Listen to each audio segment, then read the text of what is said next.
Hey, everybody. It's the Maple Syrup Show. Putting my ukulele down, and that might have been the best that I've ever played those 3 chords in a row lately. So y'all are witness to that, which is really fun. So I don't know what's gonna happen because I don't know if this is gonna go to Facebook or not. So we'll see. It should be going to our YouTube feed right now. So if you're watching on the feed, please let us know. See, because normally by now I'd see George, but I don't see George. So I'm not sure what George is watching on. So I am checking in with George to see. Pat, if you can find out where George is, that George is like our litmus test for these types of things. So it's useful. It's helpful having somebody nearby who will look at those things. But while Kat is doing that, hey, I see one person. That's great. We are talking today to Alex. So welcome, Alex Radcliffe. Alex, can you tell us a little bit about yourself, who you are, where you're from, what channel you're from, and Gamefound and all that kind of stuff? Basically, your origin story. Phew, how short or long do you want this? It can go in either direction. I mean, we've got an hour, so All right, I'll condense it to let's go for the 3-minute version. okay. I'm Alex Radcliffe, born and raised in Toronto, Ontario. Wait, are you in Toronto? No, I'm in London. You're in London, gotcha. I knew you in Canada, that's all I knew. Yeah. But yeah, born and raised in Toronto, Canada. Lived there for the first 20 or so years of my life, 22 years of my life. Moved to Cleveland, Ohio, and got into board games in 2012. Then, from 2012 onwards, I slowly got into board games while juggling various jobs. Started running an online e-commerce store to sell board games because I've done that before, where I get addicted to something and then manage to find multiple ways to be involved with it.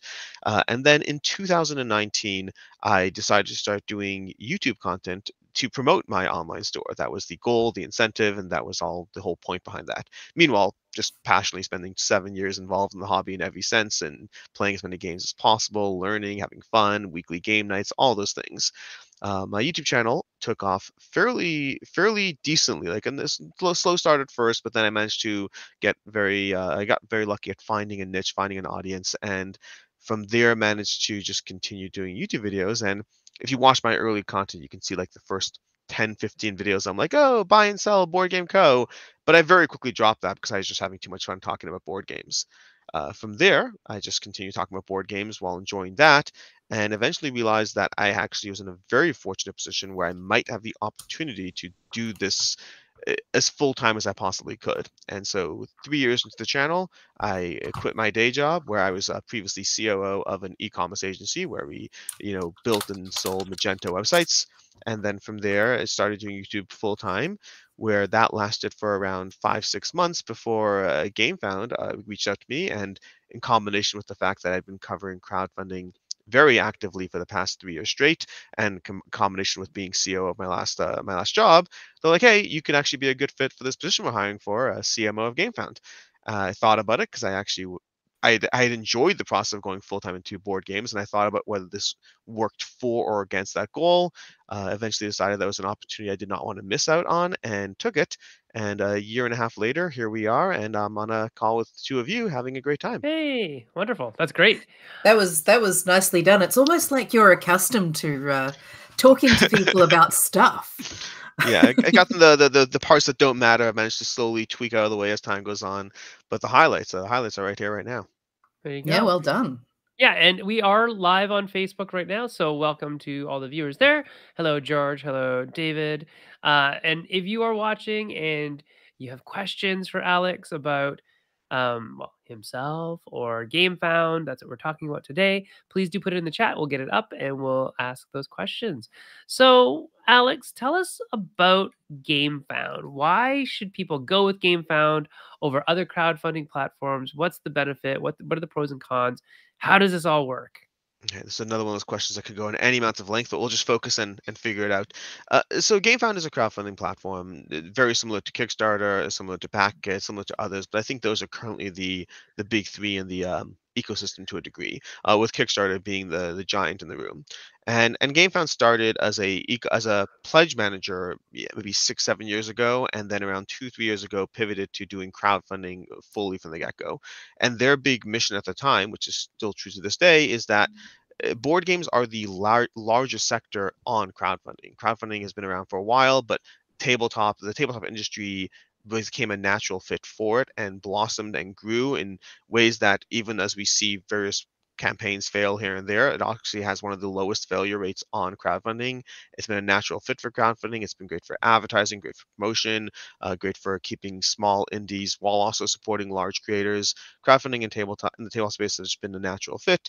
And Gamefound came in and said, "Hey, Kickstarter's been around for 10 years, but hasn't really adjusted to this largest sector that has naturally built in its own ebbs and flows and nuances to how it works, from stretch goals to optional buys to all these things that are just became part of the ecosystem, but never intrinsically became part of the ecosystem. People are launching all their stretch goals with just constantly updating PDFs across the course of a 3-week campaign in a way that became normal but never should have felt normal. And GameFound wanted to kind of just, I hate using this word because it's so tech gizmo, but they wanted to disrupt the space with something more natural to it. And that was a big part of their goal and their incentive.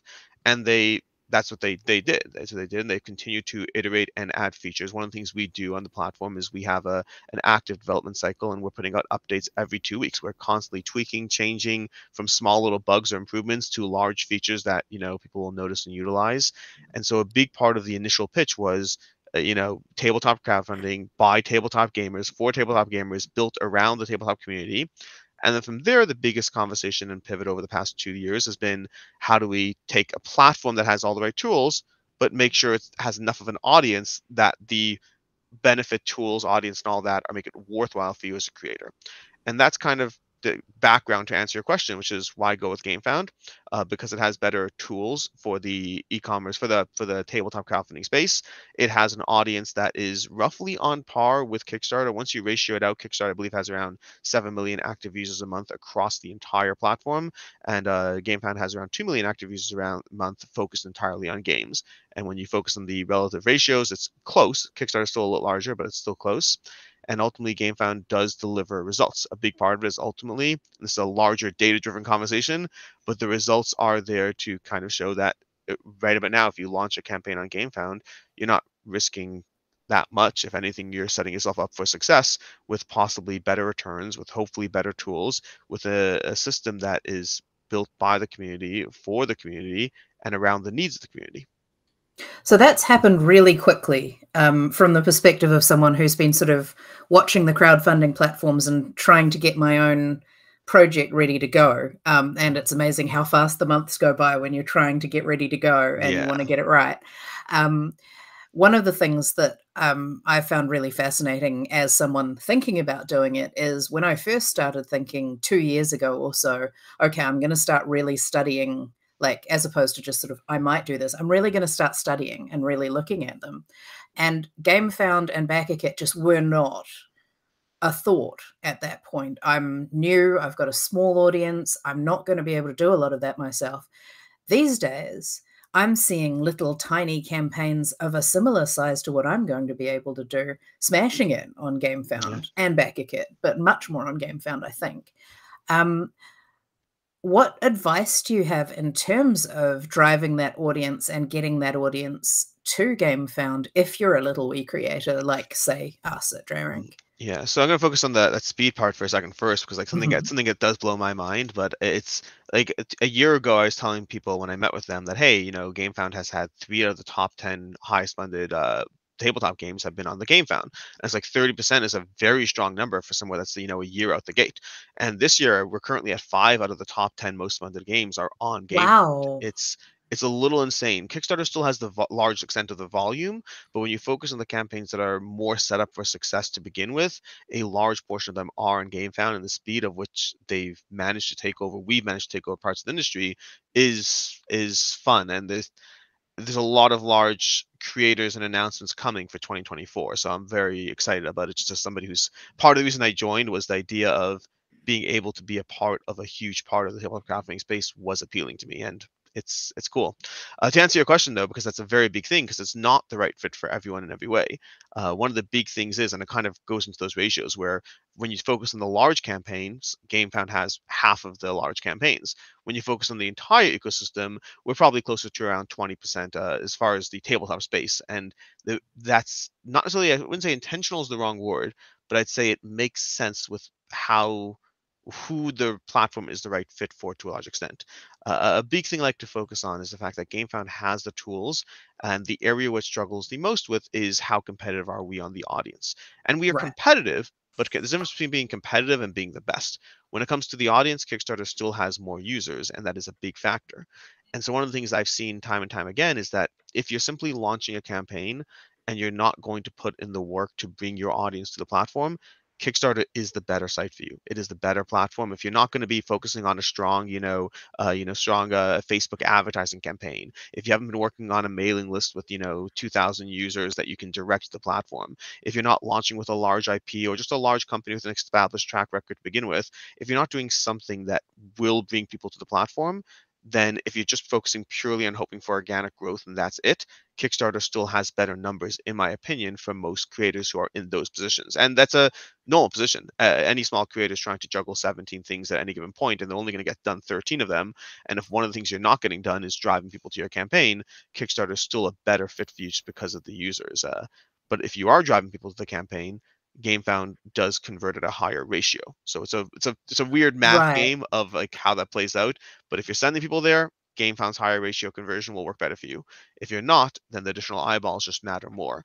And so that's one of the balances. Like you mentioned, smaller creators who are on GameFound doing great. I can point to a bunch that have been doing tremendous. I can also point to a bunch that haven't taken off yet. And each platform will always have both, but how knowing your own strengths and choosing your platform accordingly is a big part of it. Thank So, you. what would you say is the strengths that a entrepreneur has to have to benefit the most from GameFound specifically? Ooh, the strengths that an entrepreneur has to have to benefit the most from GameFound. Yeah. Like, why would you recommend GameFound to Yeah. somebody if you saw their skill or their ability to draw a crowd, or what is it that makes them say that's a GameFound product or Okay, so there's a project? few things. So some of them will be about skills, and others will be about the product itself, because there are several factors that go into when I recommend GameFind or not. And I'm very not salesy in my approach. One of the things I did when I took the job is at my last job, I fortunately was not in the sales at my last job at the e-commerce agency, but I saw the sales and I never liked sales. I never liked the idea of trying to convince people. And I was very, very direct with Marcin when I was taking the job that I said, hey, I believe in GameFound, I believe in the platform, but I'm not going to sell people if they're not the right fit, and you have to be okay with that. Like it's just, and he was like, totally. He's like, of course, we don't want that, but it's something that to this day I constantly will tell people when I think it's the right fit. I'll tell people when I think it's the wrong fit. I'll tell people when I think it's the right fit, but I don't want them to join because I think they'll be disappointed. One of the things that's always fun is when I'm speaking to a creator and I know that they have an ambition, because I'll talk to them and they'll be like, "Oh yeah, we think our campaign will do 1 million," and I was like, "I think GameFound's better for you." But I don't think either one's going to do 1 million, and so I'd rather you go with Kickstarter. I'd rather you be disappointed over there than disappointed over here. Because if you're disappointed on Kickstarter, you'll come right back to GameFound for your next campaign. If you're disappointed on GameFound, we might lose you for the next 4 or 5. And I want people to be happy. I'm not interested in selling people on disappointment. But to answer the question as far as the things that I look for when I'm trying to recommend it, there's a variety of things. The first is going to be the type of game.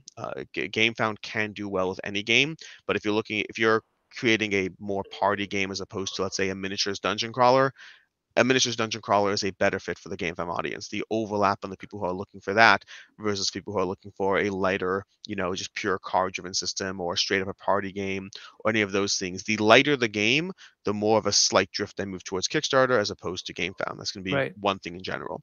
The way your game looks. I think the way your game looks is important no matter which platform you're on. I think it's a huge thing. People are buying with their eyes.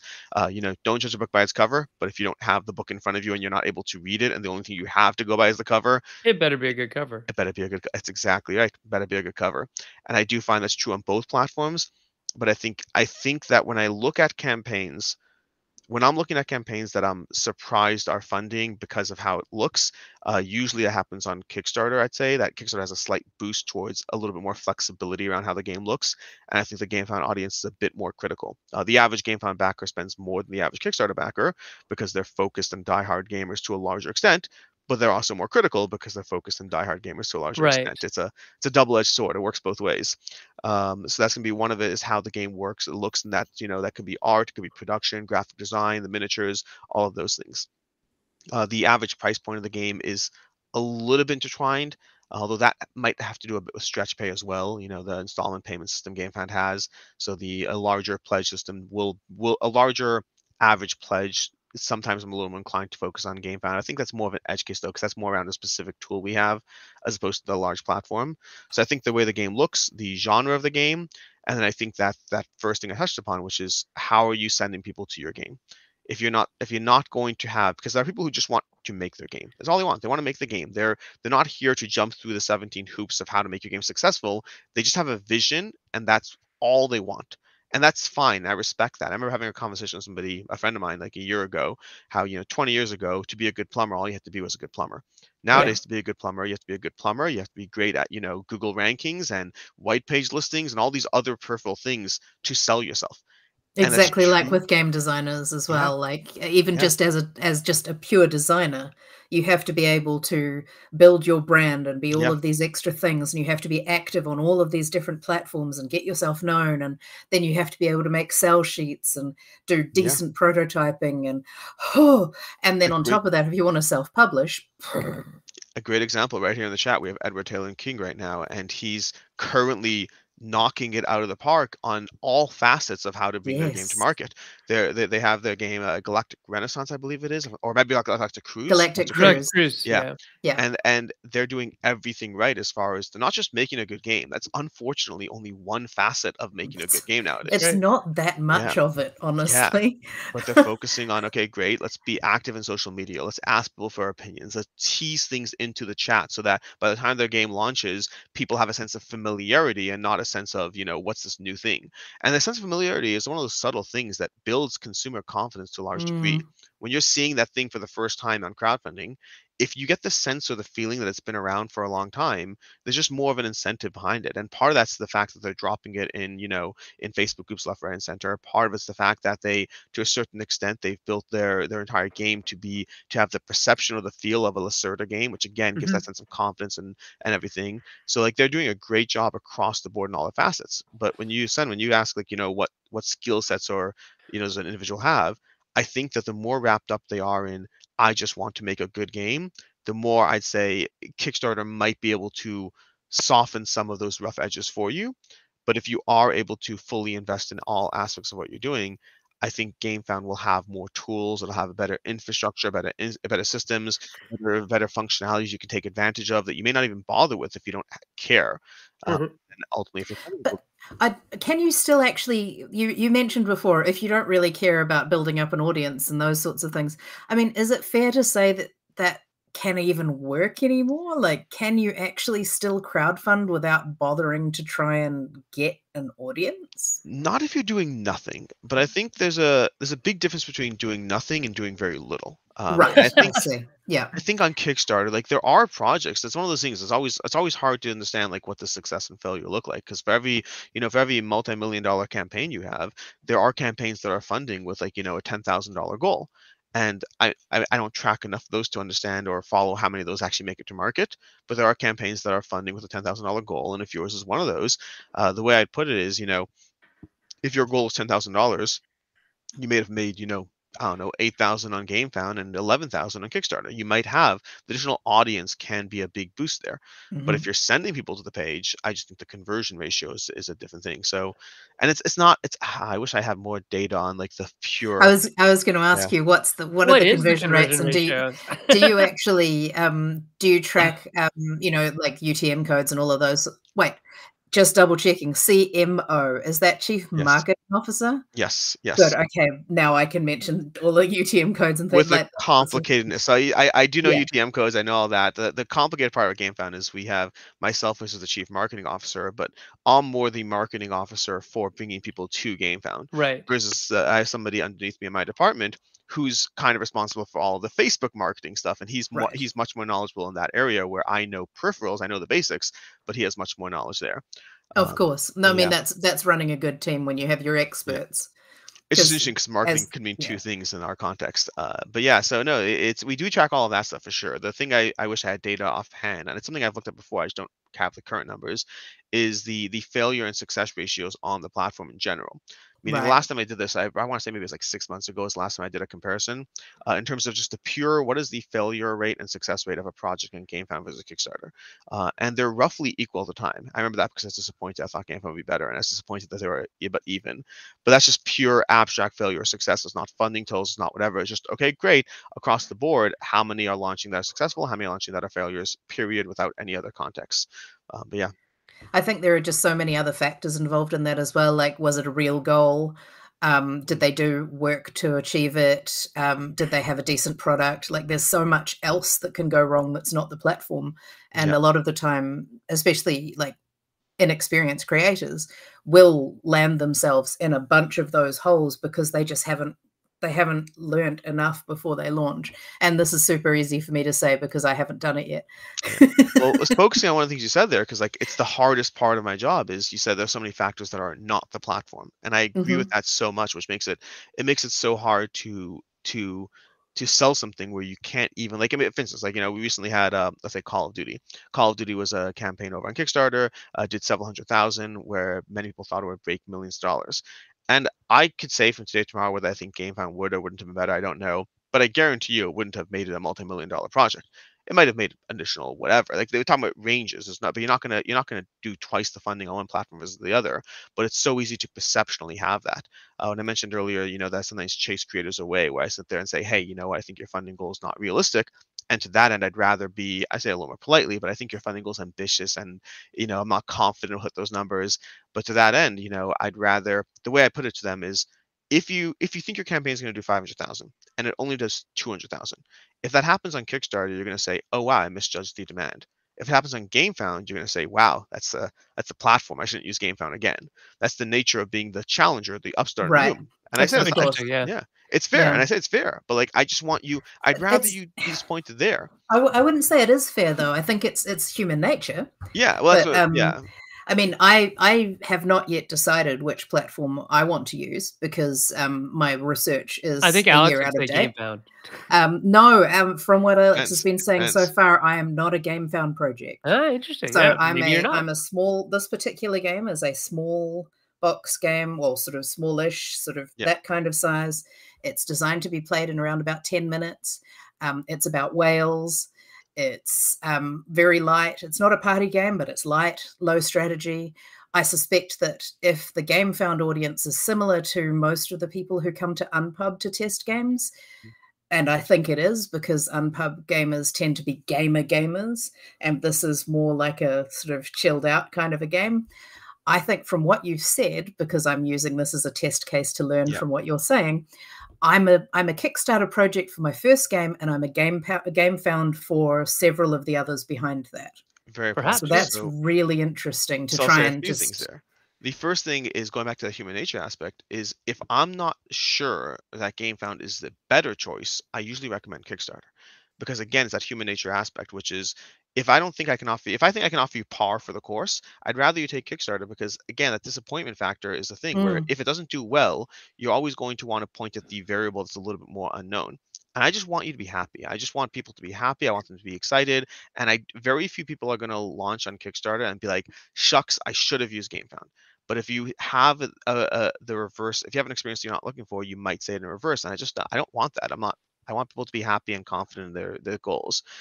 So yeah, if you in your case, based on all the things you're saying, it's not that I think GameFound's the wrong choice. I can point to. I think Witchstone is one of the ones I love to point at, where maybe it might have been Witchbound. I have to remember Witchbound or Witchstone is on a game on. It's a very light game on GameFound, like a $30 price point, a very light point and click adventure. Did $200,000, did incredibly well. I love to point to that as a metric that yes, we have many projects we have that are not in the vein of what's typically a success on GameFound that still have been successful.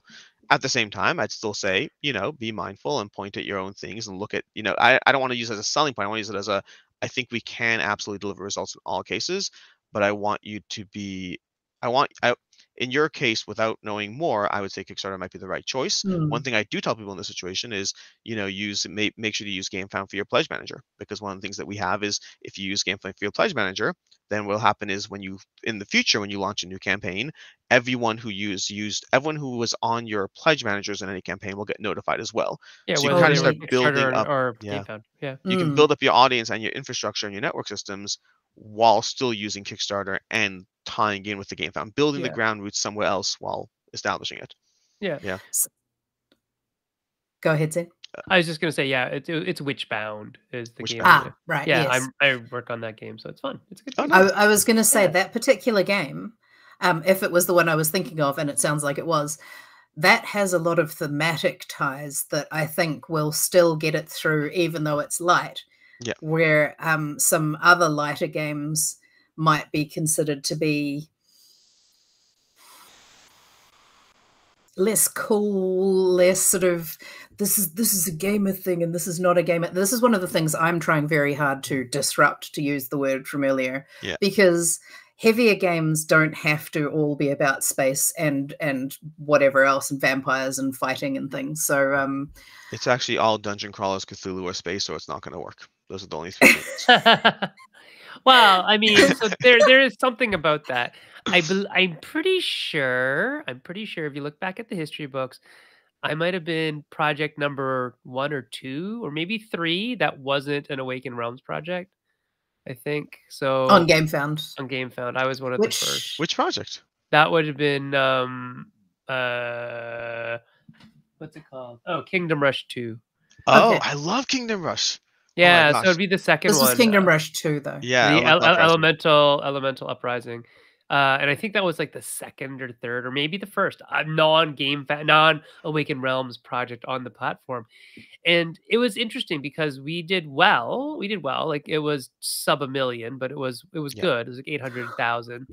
And then once you calculate the difference in the percentages, because each platform takes percentages, we probably did as good as we would have done if we had made $1 million on the other platform in some way, shape, or form, right? So there's some back mathematics that you have to consider. But it is literally a question that we ask ourselves all the time, like, what would have it been like on Kickstarter? And it's this funny thing. It's like the grass is always greener on the other side, right? Yeah. So I think there's a lot of things that go like that. That brings up one of the things that people ask in the groups all the time. Alex, you know what I'm about to ask you, I'm pretty sure. What if I run my project on both platforms at the same time? Is that okay? Am I allowed to do that? Do you think I should do it, Alex? Well, we actually have Helena Capella in the chat who did something along those lines recently. So the short answer is there's multiple factors going on here with that conversation, and it's a fascinating one because so there's two kinds of conversations. There's running a campaign on both platforms simultaneously. How does that work? And then secondly is what about launching one and then the next? Yeah. And so one of those conversations is a feeling conversation and one is a rules conversation. The rules one's easier, so let's just do the rules. Kickstarter currently allows you to run a platform that was already on Gamefound and to run it on Kickstarter. Done, end of conversation. On Gamefound, we don't let you do the reverse. Meaning, if you launched it on Kickstarter and you want to launch it, 3 months later on Gamefound, we don't let that. There are times, I think 2 or 3 times, we've done things where we let someone run a campaign a year and a half later, right before delivery, as like hey, they're on their boats. Like we did this with Ice, we did this with Nova Atis Renaissance, where it was like towards the end and about to deliver, and we made the judgment call to allow it. But even then, we're still feeling out the exact rule set, because that kind of brings us to conversation 2, which is the feeling aspect.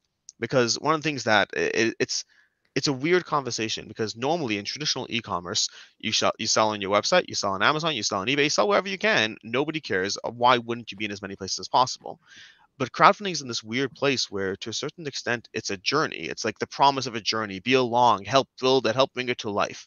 And there's so many things you can do in some small, subtle ways that disrupt the feeling of it being a journey and make it feel more like traditional e-commerce. And as you do that, there's trade-offs. For better and for worse, there's trade-offs in the feeling there. And one of the things that can give that feeling of it's not a journey together, but rather you're just selling something, Yeah. is launching on multiple platforms. I think like when Helena launched, when Burnt Island Games did Endeavor, and they relaunched it on Kickstarter, they saw enough funding that I think it was the right choice for them. Why not tap into those markets, especially in their case, trying to figure out how much of your audience is on one platform versus the next. But as much as it was successful, you had people in the chat, in the comments, who were like, what's going on here? You just did this. Like, there's a sense of like, why are you doing this? There's a pushback from the crowd. And the way I'd put it for myself is, I think there was nothing wrong with what was done. But if you have enough people questioning why something is being done, then in some way you are pushing a boundary. It's an invisible boundary, but you're pushing against a boundary. And ultimately, whenever you have something like that, time will tell. People who decide to push against that boundary will figure out naturally where the line is, what does make sense, what starts to violate that sense of a journey together, what is financially worth it. And sometimes there are financial trade-offs. The more financially successful or viable it is for companies to do, the more you'll see companies engaging with that. And again, perhaps at the cost, perhaps not.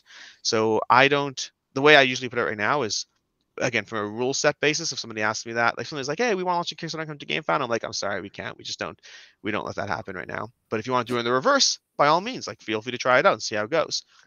And just as an extra bit on the end of that, Kickstarter does not permit you to run a campaign on Kickstarter at the same time as any other platform. So if you're actually looking at running two at the exact same time, Kickstarter will not permit that.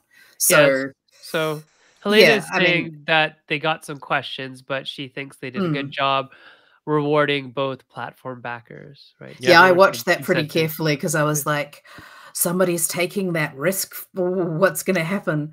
But Yeah. most people actually just want to run them on both. And what my main thing that I say to them is, if you're trying to get, say, $10,000, and in order to complete, let's just say for a little, for your short run of games, right, you need 10 grand, and you do that on two different platforms, and you don't hit 10 grand on either platform, but you hit 10 grand between the two, you have not actually reached your goal on either, and you get zero. If you're in the Yeah. position where you might be getting $1 million on each platform and you need, say, 200,000 total, good, cool, go for it, go nuts. But like, I still think it's not the best idea in terms of splitting, your audience Fracturing and all your that kind audiences, of yeah. thing, personally. But the concern that people don't seem to understand is that, yes, you may have met your goal overall, but those channels aren't going to let you take like part of it. If you don't hit what you need, what you've said you need as your funding goal, you get zero. Yeah. It's a complicated thing. It's so, I still don't know what the best advice I have for somebody is. I think that it is, I can point to a few instances where it's been done, and I think two of those instances I think worked out. One of them, they got like an extra $1,000. It's a bad look for not even an upside return. I think it's something to pay attention to be mindful of, and possibly as people do it and it's proves to be a success, it will see how it affects the industry. I think for the most part, it's going to be the exception. I think for a Yeah. large extent, I think people have the sense of feeling like it's a journey. But the problem is when you have situations like Endeavor where it did work out and it didn't cause too many waves, and it, pun not intended. Yeah. And I think that, I don't get it. yeah, I'm kidding. yeah. But yeah, I think I think again, it's a thing because like when I look at that situation, I'm like, why would I not advise you to do that? Why would I not advise you to pick up an extra, 10% of your funding straight up on top of the whole situation? Why would I not advise you to do it? I don't have a good answer. Right. I one of the reasons also, I think, is having enough of a team to manage both, and that leads me to my next question. Um, if I were to go with Gamefound and I wanted a bunch of people involved, for example, I know how this works at the back end of Kickstarter. I know that I can add collaborators. I know that I can bring people on and give them access at different levels so that they can, answer the messages or whatever, so that I can sleep, assuming one sleeps when one's running a campaign. How does that work with Gamefound? How do you build a team? So it depends on the meaning. So first of all, GameFound, we do have you do have an account rep who will be available, help you out and all that. So we have people who will work with you as well. But if you're referring to your own team, there are Hmm. platform tools. There are collaborators you can set up with permission rules and all of that. I'll admit I'm not as familiar with the ins and outs of one platform versus the other in terms of the nuances of the exact permission rules. But I know we have the tools set up to help you to be able to Awesome. distribute that amongst your team. So yes, that was Yeah. the level I was looking for. Yeah. And not I don't need you to. Yeah, One no, thing that would be a it's lot. fascinating because That would be a lot. one of the things I get run into a lot is like I said already, we have an active development cycle where we put out updates every 2 weeks. But that means on a regular basis, the things that we can do that I'm not even up to speed, and the fact that we've added that or changed that and all that, it happens a lot because I'm so focused on just talking to creators that suddenly I'm like, oh yeah, actually I think we have done 3, 4 more That things since thing, we yeah. last talked. Yeah. I It's have to funny. say though, with an IT background, when I hear that, it makes me much more interested. Yeah. I think, oh, okay, you're doing rapid iteration, love that, not waterfall, happy with that.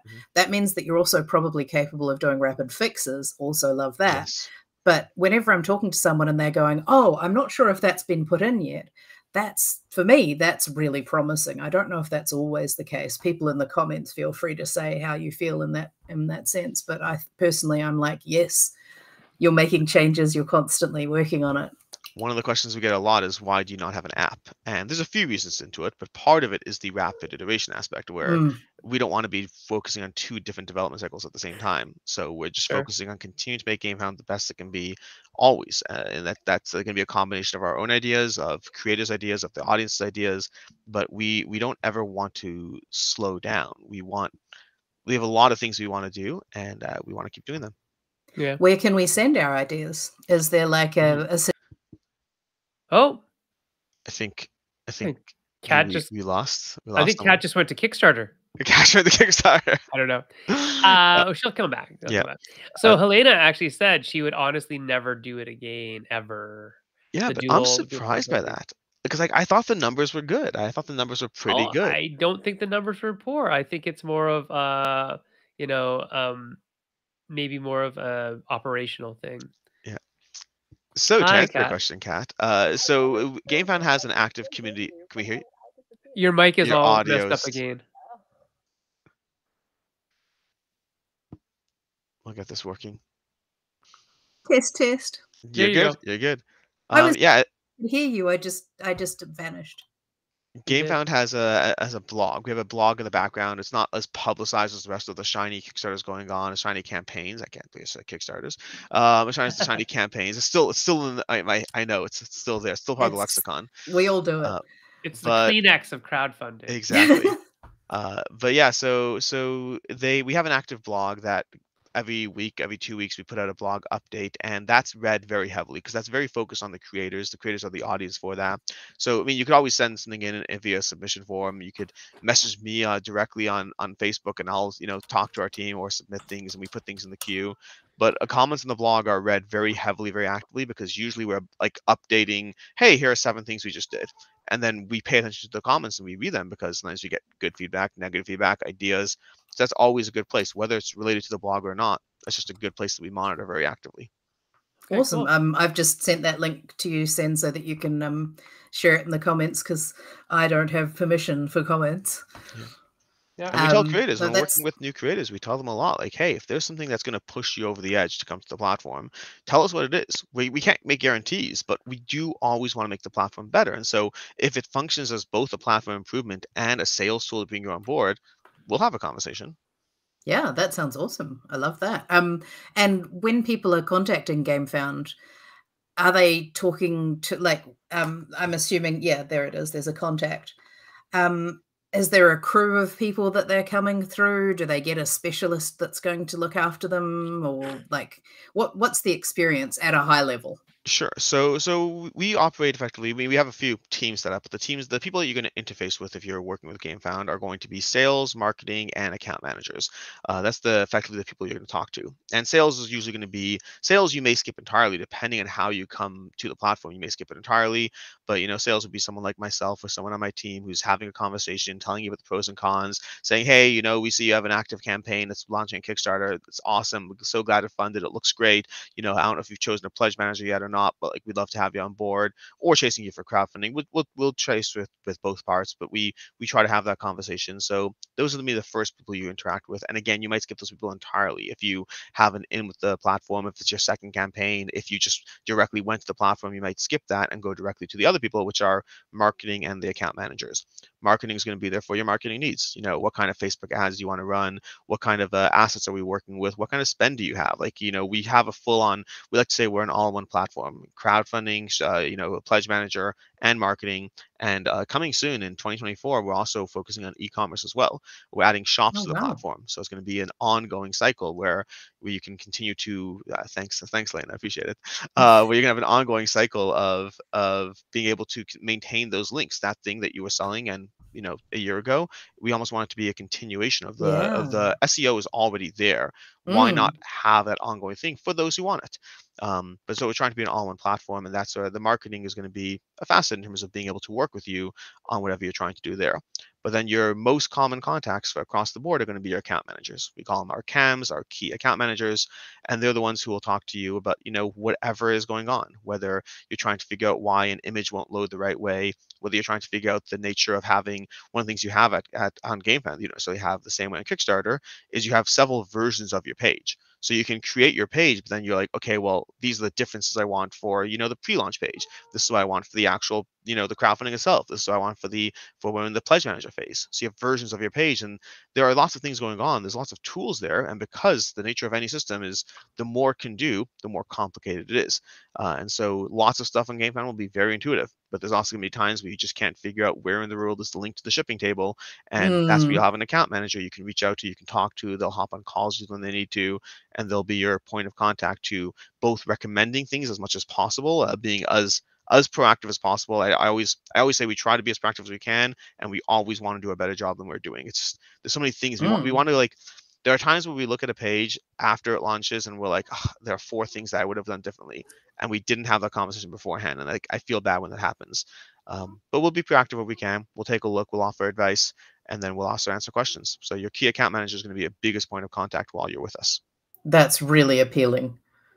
Especially, again, new. I'm trying to ask these questions because I know I see them all the time in the groups, and they're in my own head, and I'm thinking, okay, well, maybe giving people that, this is my real question, maybe it'll be useful. So, I mean, I'm sure that there are other people out there who are like, I don't know what else. Like, what's an option, for example?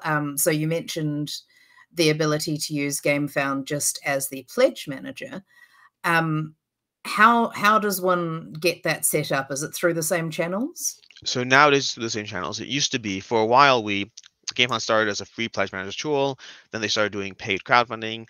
That resulted in an interesting unplanned, the law of unintended consequences, which is the law of unintended consequences for us was that as we maintained a free pledge manager while paying our employees' salaries with our crowdfunding campaigns, we found that for a period of about a year plus, we were focusing all our internal development energy on our crowdfunding because that was what was paying the bills. And that meant the pledge manager kind of just stayed there statically in the background. And so eventually we're like, even though we wanted to keep it free for however long we could, we kind of came to the conclusion that we're going to focus on putting it all together. It's going to be, we had pledge manager version 1, version 2, which at this point is only version 2. The only people on version 1 are those who have active campaigns, but coming in the door you only have version 2.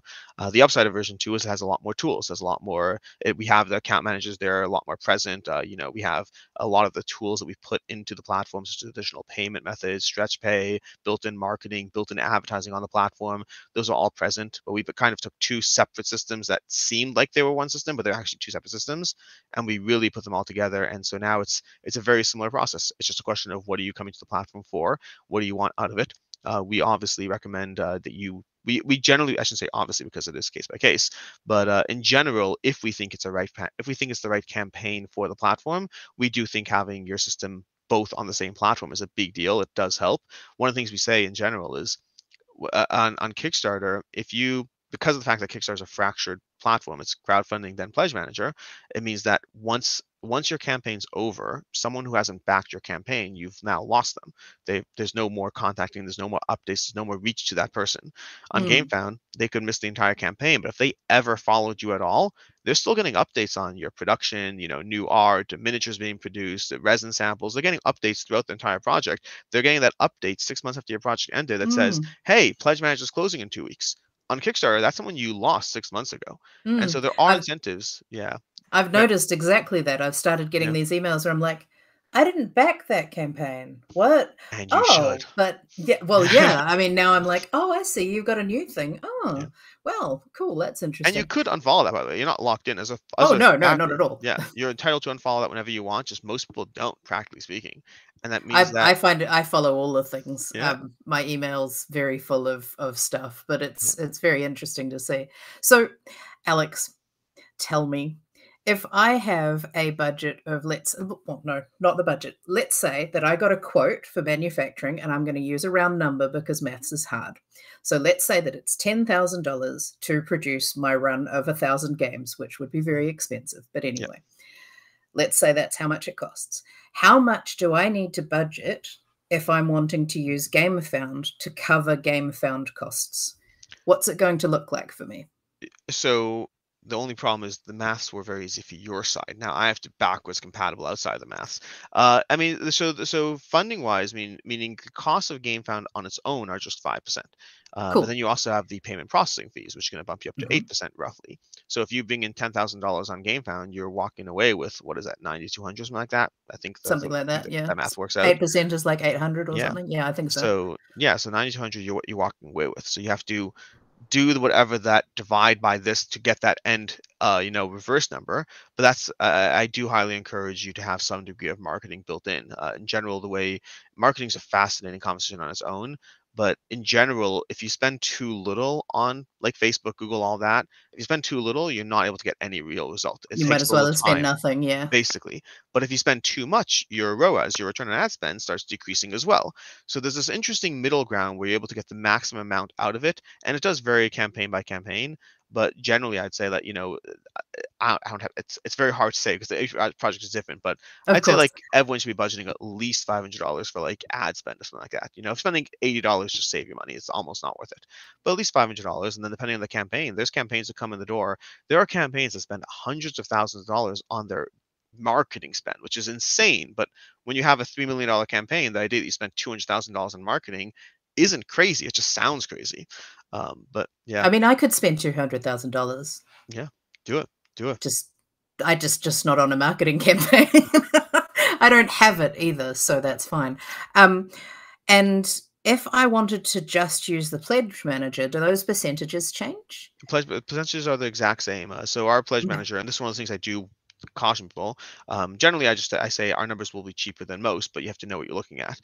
So for example, Backit being one of our biggest competitors, they have a lower percentage total, but they charge on the initial amount brought in through Kickstarter. So if you raise $10,000, Ah, you're paying a percentage on that 10,000. On I see. GameFound, it's a higher percentage, but you pay nothing on the base, which means in most cases, once you math it out, in most cases we're cheaper. But if you have a weird edge case where you're making like 200% of your campaign in the pledge manager, then it could change. But in I most see. campaigns, if because we're charging 5% on what you bring in through Gamefound, but we're not charging anything on the initial base, so that's what you have to factor in. So it's 5% regardless of where you are. Thank you. These are often the numbers that people are sort of like trying to make their decision on. So Yes. I know that this is not a real case, but it's No, useful to it's a sort of think these are the things I have to think about. it's a practical conversation. I mean, the numbers matter. They are a big part of things. It's so easy to not understand just what your costs have to be, what you have to budget for, and everything adds up because Hmm. there's shipping. Another fact, I mean, in general, if you're putting a fixed price shipping and you're eating $3, $4 per game on shipping, that's got to come from somewhere.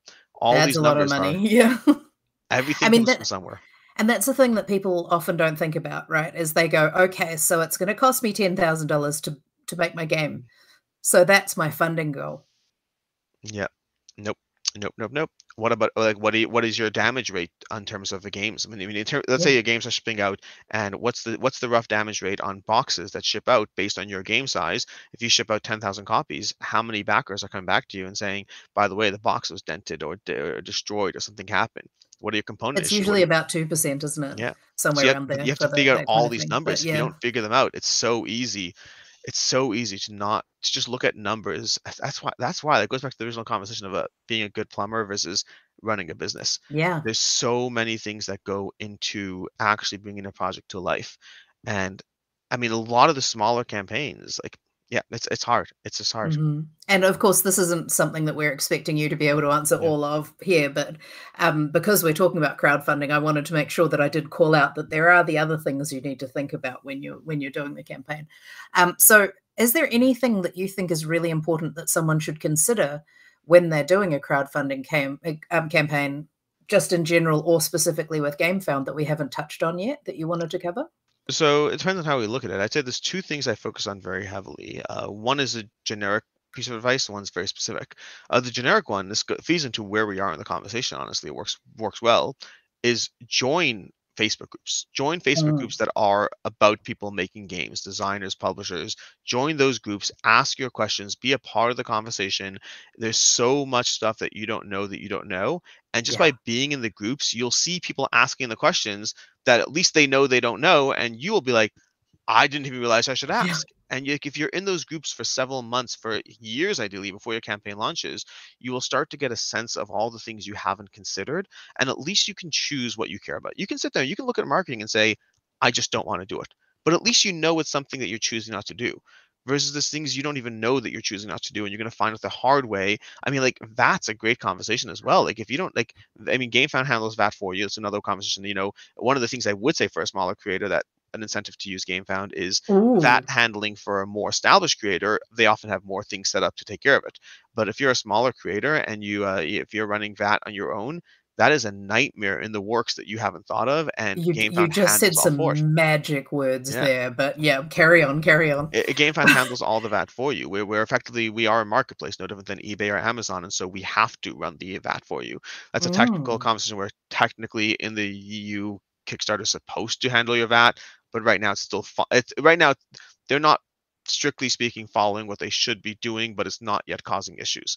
But Gamefound, because we built it a certain way, we're like, we're not taking chances. We're not waiting for something to like the hammer to drop in any way. We handle, process, collect your VAT. It's on the house. We have to, and we will.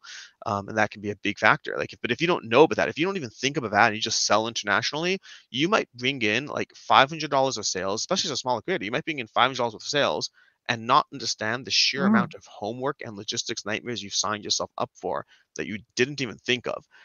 And those are big things.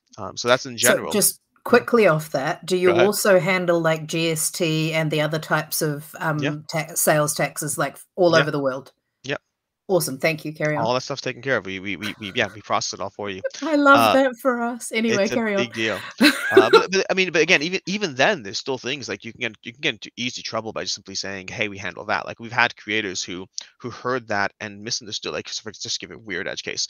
If you're a creator and you hear Gamefound handles that, and you sell 300 copies to, let's just say the EU, and then you ship 600 copies there because you want to sell the additional 300, those other 300 are not being covered by us. No, they're They're a not. separate conversation, and you may have thought, oh, Gamefound handles that, and so we'll just ship everything there. And like you're like, no, that's just, if you didn't sell it through Gamefound, it is a separate logistic. Mm. Life is complicated. Life is very Mm. complicated.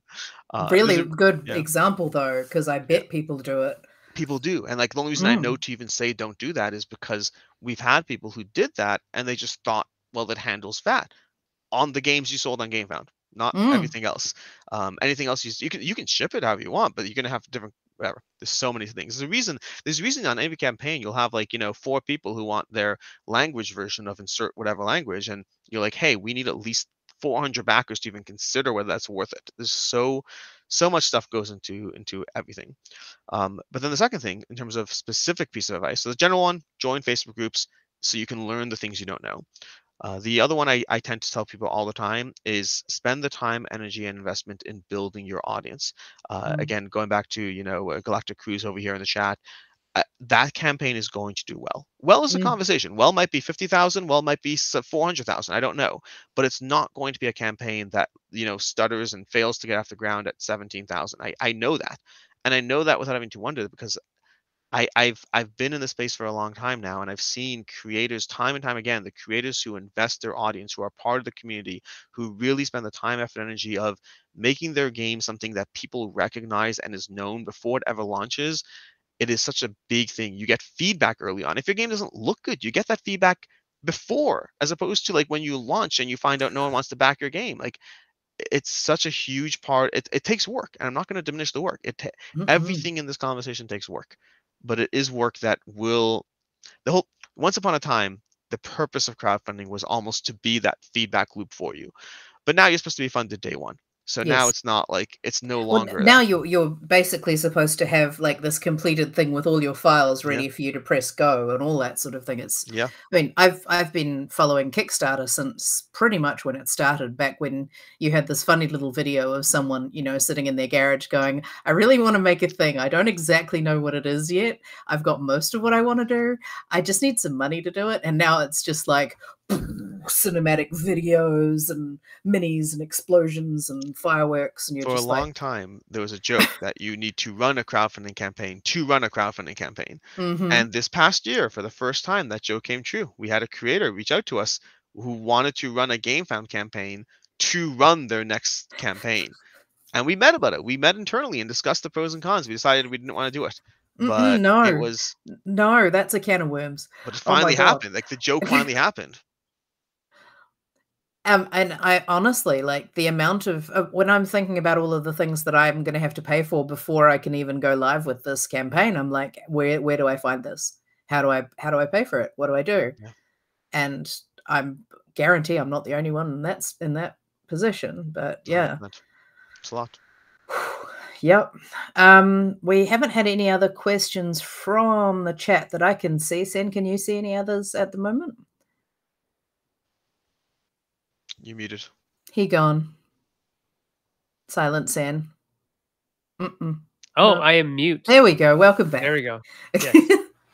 Sorry, I just said no, there's no more questions in the Okay. chat. I think you guys are covering a lot of things that people are probably wondering. So that's a good sign that you have these questions, I think. I we'll came just put out, with many. yeah, we'll just put that up to the chat right now because we've only got about four minutes left. Yes, exactly. We are shutting the show down at exactly the right time tonight because I'm just beat. My nose is full of snot and I gotta go get the snot out of it because that's what you have to do. Oh, thank you. I'm so sorry. Yeah, you're welcome. Before we get going, I will say hello to George and David and Edward Taylor King. I just wanted to call you ETK, TK, Jessica Andres, Roberto Panetta, and Helena Capel, who are watching live and direct. It's wonderful to have you here. If any of you have some last remaining questions for Alex in regards to Gamefound, and maybe why you should go to Gamefound instead of Kickstarter or instead of BackerKit, or any of those things, he's the man to ask right now. Hey, well, I mean, TK is asking anyone heading to PAX Unplugged next week. Well, you got two right there. So TK, you can link up with both Kat and Alex while you're there. And I'm sure Helena's there. I know Helena's going to be there. And George is saying, yes, the convo has been quite comprehensive. No notes. Good. That's good. We want that Love kind the of no notes. good comprehensive comprehensive questioning. Roberto, Jessica, if you have any questions, David, if you have any questions, please just shout them out and we'll get to you. And yeah, if anybody's down at PAX U this upcoming weekend, not quite this weekend, next week, next weekend. Yeah. Next week. Be sure to look out for all the peoples. Everybody's going to be there. Is going to be there. I am not. I never go. So it's just a bad time of year for me.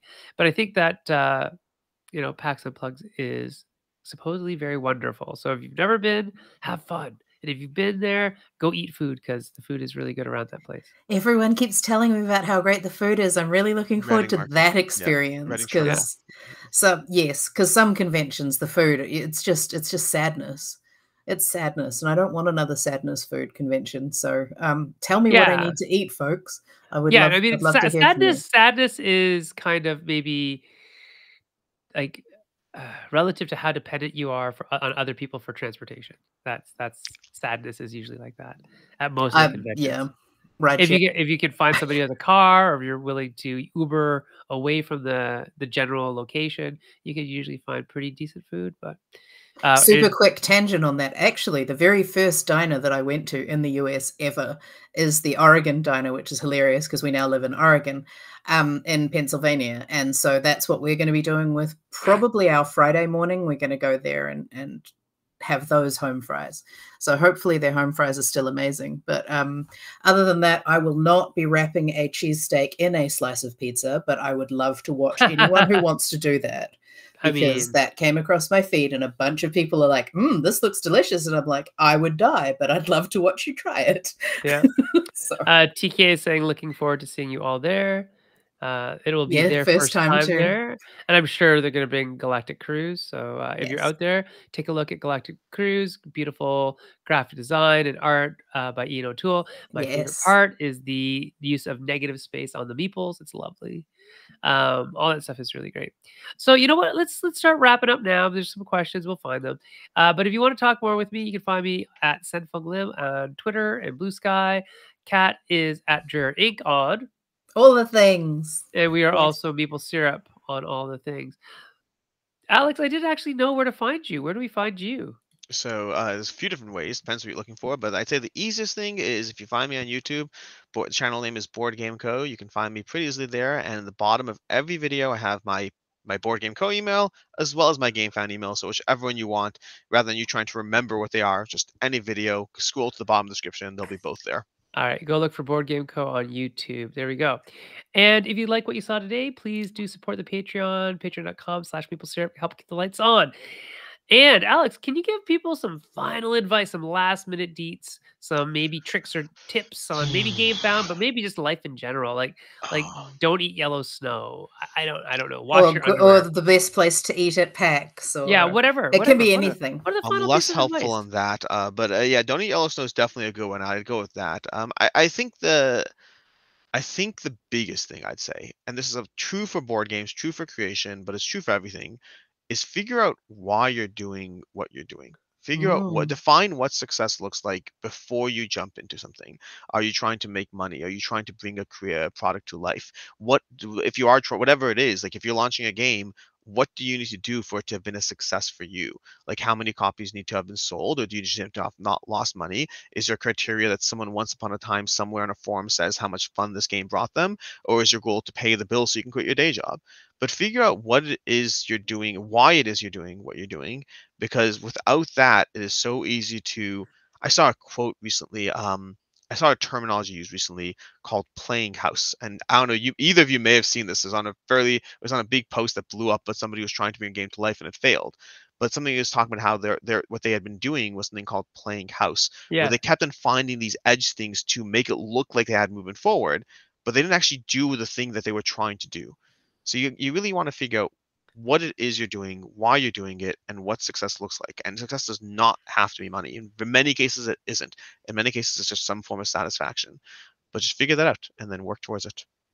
There you go. Excellent advice for everybody. That's Stop. very good advice. If you want to move forward, maybe stop playing house.